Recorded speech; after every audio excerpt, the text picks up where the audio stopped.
Hello everyone, welcome back to my channel. ఈ day వచ్చేసి Thursday vlog అండి. Thursday vlog నాకు కొంచెం హెల్త్ బాగలేదు, హ్యాండ్ మొత్తం లాగినట్టు ఉందనేసి పనుకున్నాను. ఇంకా పాపం చూడండి, స్కూల్కి రెడీ అయ్యి కూడా మరీ పాపం నేను కొడతాలే మమ్మీ కస్సు అంటే కొంచెం అలా కొట్టేసి మూలకు పెట్టేసిరా, నేను కొంచెం సేపు ఆగి చేసుకుంటాను అని చెప్పాను. ఈ డే నాకు worst day in the world అనుకోండి, అంత ఇదయింది. కానీ నా బేబీస్ ఇద్దరు ఒక్క చుక్క కూడా కష్టం కలిగారు నాకు. వాళ్ళే అన్నీ చేసుకుంటారు చూడండి. నేను చేసుకున్న అదృష్టం ఏమన్నా ఉంది అంటే నా ఇద్దరు పిల్లలు, నా హబ్బీ కూడా వినరు అంతగా. ఆయననే చిన్న పిల్లల్లాగా చేస్తారు, కానీ నా ఇద్దరు పిల్లలు అసలు ఏది పెట్టినా పెట్టకపోయినా చెయ్యకపోయినా కూడా అన్నీ సర్దుకొని పోతారు. నాకు గాడ్స్ గిఫ్ట్ ఏంది అంటే నా ఇద్దరు పిల్లలు. ఒక్కొక్కసారి ఎప్పుడొకసారి నేను కూడా చాలా హైపర్ అయిపోతాను. అప్పుడు ఆ ముస్కాన్ ఏమంత ఇది కాదు, ఆసిఫ్ కొంచెం హైపర్ అవుతాడు. ఎందుకంటే వేరే వాళ్ళ ముందర తనకి ఏమన్నా అన్నాను అనుకో బ్యాడ్గా, తను అప్పుడు ఇదే అయిపోతాడు. ఇంకా వేరే వాళ్ళ ముందర అంటే చీప్ అయిపోతాం కదా, తెలిసిందే కదా, ఎలానో ఫీల్ అవుతుంది. ఇంకా అప్పుడైతే ఎదురు మాట ఇస్తాడు. మామూలుగా మనం ఇంట్లో ఉండి ఏదన్నా చెప్పినా కూడా అస్సలు ఏం పట్టించుకోడు, ఊరికి ఎలా చూస్తూ ఉంటాడు. కానీ తర్వాత వాడికి అర్థమవుతుంది నేనే కరెక్ట్ అని, తర్వాత నా మాటనే వింటాడు. సో నా పిల్లలైతే లైఫ్ లాంగ్ హ్యాపీగా ఉండాలని మీరు కూడా బ్లెస్ చేయండి, ఓకేనా. ఎంతమంది వీడియో చూస్తారు కానీ ఆ చెయ్యి, ఆ ఫింగర్ ఎందుకు హ్యాండ్ ఇస్తుందో ఒక్క లైక్ చేయడానికి ఏమవుతుంది ఫ్రెండ్. ఇప్పుడు మీరు వ్లాగ్ చూస్తున్నారు, thank you so much. Vlog వచ్చినప్పుడు టచ్ చేసో లేదో ఎలాగో ఒక విధంగా చూస్తున్నారు అనుకోండి, ఒక్క లైక్ ఇస్తే ఏమవుతుందండి, నాకు కూడా హ్యాపీగా ఫీల్ అవుతుంది. లేకపోతే ఒక కామెంట్ చేస్తే ఇంకా హ్యాపీగా అవుతుంది కదండి. అదే నేను షేర్ చేసుకుంటున్నాను. ఇక్కడ బ్రేక్ఫాస్ట్ తినేసి పిల్లలైతే వెళ్ళిపోయారన్నమాట. ఆఫ్టర్నూన్ లంచ్కి వస్తారు, వాళ్ళకి ఇబ్బంది పెట్టకూడదు, వాళ్ళకు నచ్చిన ఫుడ్ ప్రొవైడ్ చేయాలి అనేసి రైస్, నేను వచ్చేసి ఎగ్ పలావ్ చేద్దాం అనుకున్నాను. నా హబ్బీ ఇంట్లోనే ఉన్నారు, ఆ డే చెప్పాను వద్దులే నేను తిన్నాను, పిల్లల కోసం చేస్తే చెయ్యు అని చెప్పారు.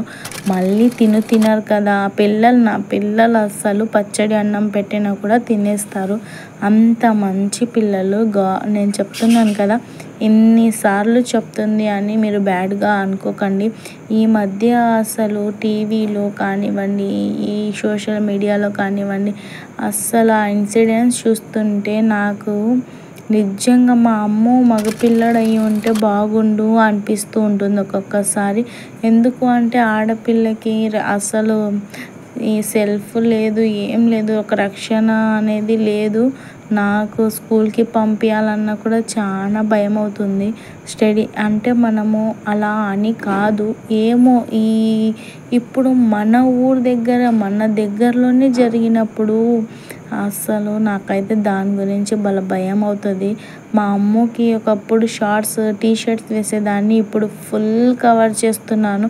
అసలు మీరు గమనించండి, యూనిఫామ్ ఫ్రాక్ అంటే మామూలుగా కాళ్ళకు పైన ఉంటుంది కదా, కొంచెం మోకాళ్ళ వరకు ఉంటుంది ఫ్రాక్, తనకి లెగ్స్ కూడా కనిపించకుండా అంత కిందికి కొట్టిపించాను నేను.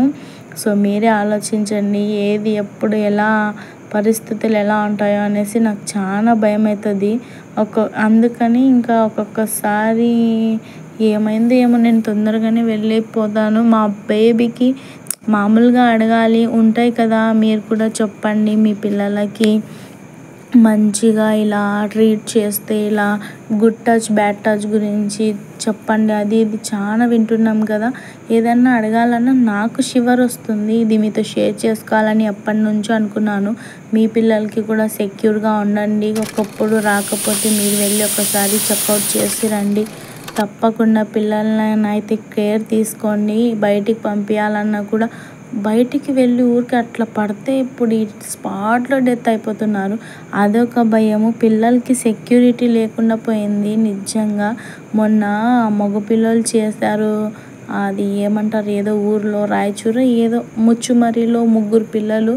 ఇంకా మా బాబుకి కూడా నేను అసలు భయపడుతున్నా, వాడు ఎలా రెడీ అవుతాడో అనేసి.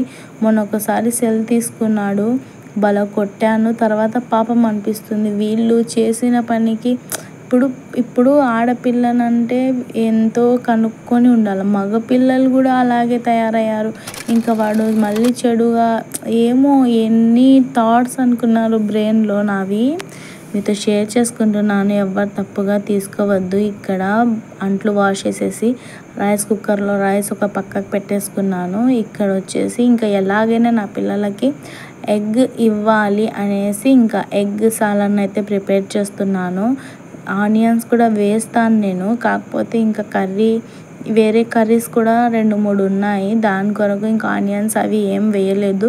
డైరెక్ట్గా ఇలా చేసినా కూడా సూపర్గా ఉంటుంది. ఆనియన్ ఒక్కటి వేయలేదు, ఆనియన్ వేస్తే ఇంకా తీపి అవుతుంది అనేసి ఇంకా ఇక్కడ టమాటో సీడ్స్ అనేటివి తీసి పక్కన పెట్టేశాను. అలా కట్ చేసేస్తే సీడ్స్ మొత్తం టేబుల్ మీద పడిపోతాయి. ఆ సీడ్స్ వేయకుండా వంట చేస్తేనే బెస్ట్, ఎందుకంటే మన కిడ్నీలో రాళ్ళు తొందరగా అవుతాయంట, అవి తొందరగా జీర్ణం కావు. అందుకనేసి నేను ఎన్ని సీడ్స్ ఉన్నా ఇలా చేసేసి అవి వద్దు మనం దానిలోకి చూసుకున్నాం అనుకోండి ఇంకా మన లైఫే డేంజర్లో పడుతుంది. ఆ పెయిన్ని మనం తట్టుకోలేము. నా హబ్బీకి అలా 2 years బ్యాక్ జరిగింది. అసలు మేమైతే చాలా సఫర్ అయ్యాము. ఈ మధ్య లేదు. ఆ సమ్మర్ వస్తుంది అంటేనే నేను అస్సలు 4-5 లీటర్స్ వాటర్ ఏ విధంగా అయినా కూడా వాటర్ కన్జ్యూమ్ చేసుకోవాలి, లేకపోతే స్టమక్ పెయిన్ లాగా వచ్చేస్తుంది. ఎగ్ బాయిల్ చేసేసాను, టమాటోస్ అన్నీ కట్ చేసేసుకొని టమాటో కర్రీకి పెట్టేసుకున్నాను. టమాటోస్ బాగా ఉడికిన తర్వాత మసాలా, ఉప్పు, కారం ఉంటుంది కదా, మసాలా అంటే కారము, పసుపు, కారం, ఉప్పు, ధనియాల పొడి, గరం మసాలా అన్నీ ఇంకా వేసేసి ఓన్లీ ఆయిల్లోనే బాగా మగ్గిచ్చేయాలి. ఆ తర్వాత ఎగ్స్ వేసేసుకొని అల్లం వెల్లుల్లి పేస్ట్ వేసేసుకొని బాగా కొంచెం కలిపేసుకొని అన్ని మసాలాలు వేసుకున్న తర్వాత ఎగ్స్ వేసేసుకొని కొంచెం స్లిమ్లో పెట్టేసుకొని ఒక 5-10 minutes పెట్టేసుకున్నాం అనుకోండి, మనకు Emmy and tasty curry ready అవుతుంది. కొత్తిమీర ఫ్రెష్దే, కానీ ఒకరోజు ఏం చేస్తుందంటే ఫ్రిడ్జ్ బంద్ అయిపోయింది. దాని కొరకు అది కొత్తిమీర ఇంకా ముడుచుకొని పోయింది. అసలు ఇంకా మంచిగానే ఉందిలే అనేసి వేసాను. ఒకటి ఏమంటారు కొంచెం అయితే వేసాను, కొత్తది మళ్ళీ తెప్పియాలి. ఇంకా ఉన్నది కొంచెం పడేస్తాను.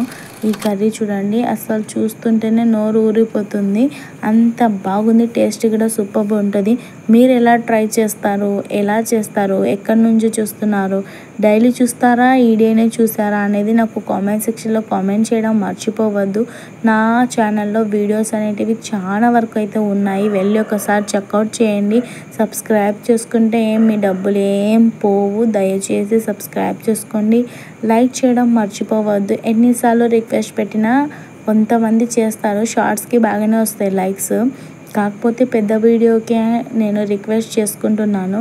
నా రైస్ కుక్ అయిపోయాయి కదా, నీట్ అండ్ క్లీన్గా అయితే పెట్టేసుకున్నాను. ఈసారి కిచెన్ ఎప్పుడు క్లీన్గానే ఉంటుంది, నాకేమన్నా కొంచెం ప్రాబ్లం అయితేనే అలా ఉంటుంది అన్నమాట. ఇంకా నా పిల్లలు చెప్పాను కదా మంచిగా ఉంటారు, నా హబ్బీని అంతా గెలికి పెడుతుంటాడు. టీ కూడా వేడి చేసి ఇచ్చాను. ఇంకా స్లో ఫ్లేమ్లో ఉన్నప్పుడు ఇవల్ల తీసేసుకొని పెట్టేస్తున్నాను. మీ ఇంటి దగ్గర పాపం అసలు ఇంకో విషయము, ఆ కేరళలో వర్షం పడి అస్సలు ఏమన్నా అయిందా, నాకు కూడా భయం అవుతుంది. ఇప్పుడు మా దగ్గర కూడా వర్షం పడుతుంది, నైట్ ఫుల్ వర్షం పడుతుంది. నాకైతే భయం అవుతాయి ఈ మెరుపులతో. ఈ ఫోన్ వచ్చినప్పటి నుంచి నెట్లో చూస్తున్నాను కదా, ఏది చూసినా కూడా గుండె జల్లు అన్నట్టుగా ఫీలింగ్ వస్తుంటుంది.